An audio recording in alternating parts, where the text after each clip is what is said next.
నమస్తే. మీరు చూస్తున్నది అమరావతి తుళ్ళూరు మెయిన్ రోడ్. 100 అడుగుల మెయిన్ రోడ్ ఆనుకొని 24 అవర్స్ ట్రాన్స్పోర్ట్ కలిగినటువంటి గవర్నమెంట్ రోడ్డుకి ఆనుకొని 50 ఎకరాలలో సిఆర్డిఏ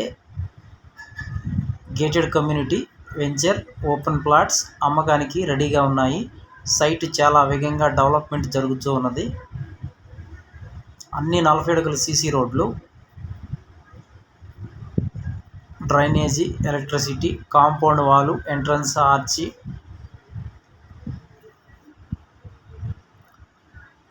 దగ్గరలో వచ్చేసరికి మనకి 3 పుణ్యక్షేత్రాలు అందుబాటులో ఉంటాయి.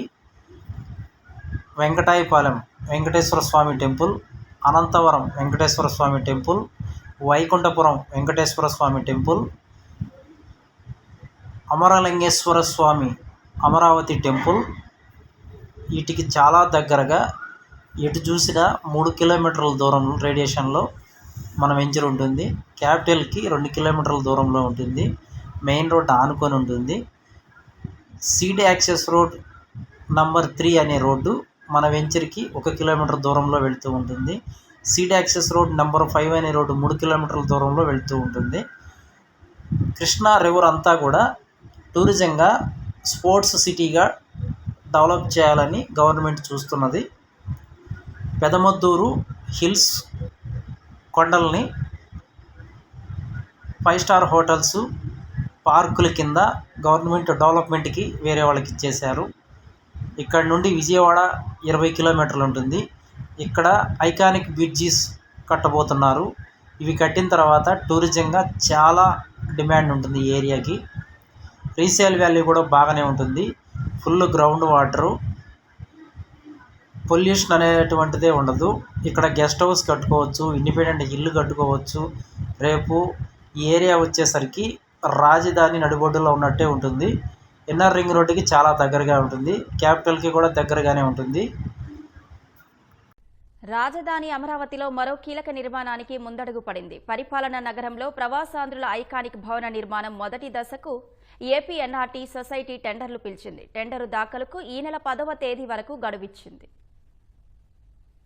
అమరావతిలో జగన్ పక్కన పెట్టిన ఒక్కో కీలక ప్రాజెక్టు కూటమి ప్రభుత్వం అధికారంలోకి వచ్చాక పట్టాలెక్కుతోంది. ఎన్ఆర్టీ ఐకాన్ పేరుతో 5 ఎకరాల్లో నిర్మించే భారీ భవనానికి సంబంధించి ఫౌండేషన్ నిర్మాణానికి Andhra Pradesh non resident Telugu society APNRTS టెండర్లు పిలిచింది. పోడియంతో కలిపి 36 అంతస్తుల ఎన్ఆర్టీ ఐకాన్ భవనాన్ని 3 దశల్లో నిర్మిస్తారు. మొదటి దశలో నిర్మించే ఫౌండేషన్ కు ఇప్పుడు టెండర్లు పిలిచారు.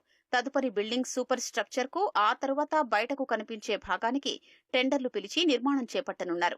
దాదాపు 600 కోట్ల అంచనా వ్యయంతో జంట టవర్లుగా దీన్ని నిర్మించనున్నారు. 2028 నాటికి పూర్తి చేయాలని లక్ష్యంగా పెట్టుకున్నారు. కేవలం ప్రవాసాంధ్రుల కోసం వారి నిధులతోనే ఈ భవనం నిర్మించనున్నారు. ఇందులో నివాస ప్లాట్లను, కార్యాలయ ప్రాంతాన్ని వారికే విక్రయిస్తారు. పార్కింగ్ కోసం 2 అంతస్తుల సెల్లార్, దానిపై 3 అంతస్తుల పోడియం ఉంటుంది.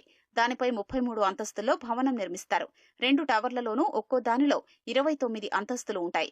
మొదటి టవర్లోని 29 అంతస్తుల్లో ఒక్కో అంతస్తుకు 2 చొప్పున రెసిడెన్షియల్ ప్లాట్లు ఉంటాయి. రెండో టవర్లో కార్యాలయాలు ఏర్పాటవుతాయి. ఈ కార్యాలయాల్లో ఏర్పాటయ్యే కంపెనీలతో 30,000 మందికి ప్రత్యక్షంగా, పరోక్షంగా ఉపాధి లభించే అవకాశం ఉంది. 2 టవర్లను కలుపుతూ పైన 4 అంతస్తులు నిర్మిస్తారు. దీన్ని పూర్తిగా వాణిజ్య అవసరాలకే కేటాయిస్తారు. 2 టవర్ల మధ్యలో ఏర్పాటు చేసే గ్లోబ్ ఈ భవనానికి ప్రత్యేక ఆకర్షణగా నిలవనుంది. అందులో కూర్చుంటే 360 డిగ్రీల్లో అమరావతి నగరం మొత్తాన్ని వీక్షించొచ్చు. గ్లోబ్ లో 10 నుంచి 12,000 చదరపు అడుగుల విస్తీర్ణంలో రెస్టారెంట్లు, kitchen, executive dining hall, lounge వంటివి ఏర్పాటు చేస్తారు. ప్రత్యేకంగా ఎన్ఆర్టీ క్లబ్ హౌస్ ఉంటుంది. సదస్సులు, సమావేశాల నిర్వహణకు 2,000 సీట్ల ఆడిటోరియం, 1,500 సీట్ల యాంఫీ థియేటర్ ఏర్పాటు చేస్తారు.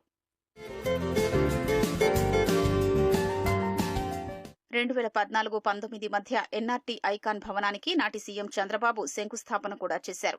ఐకాన్ భవనంలో ప్లాట్ల కొనుగోలుకు 104 మంది ప్రవాసాంధ్రులు 33 కోట్ల రూపాయల డబ్బు కూడా చెల్లించారు. భవన నిర్మాణం వేగంగా పుంజుకుంటున్న దశలో వైసీపీ ప్రభుత్వం అధికారంలోకొచ్చింది.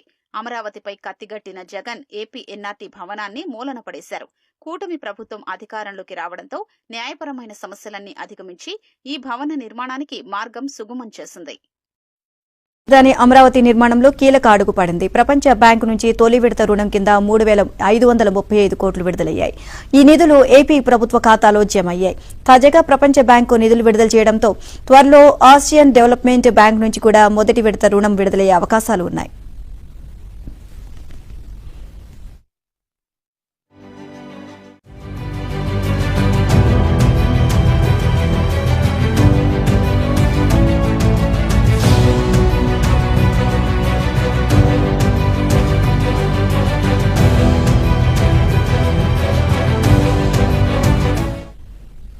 రాజధాని కోసం ప్రపంచ బ్యాంకు 6,700 కోట్లు, ఏడీబీ 6,700 కోట్లు కలిపి మొత్తం 13,600 కోట్లు అప్పుగా ఇస్తున్నాయి.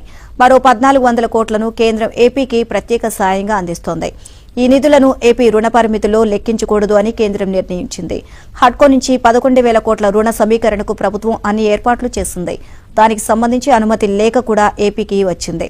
అలాగే జర్మనీకి చెందిన ఆర్థిక సంస్థ నుంచి మరో 5,000 కోట్ల రుణాలు తీసుకునేందుకు ప్రయత్నాలు సాగుతున్నాయి.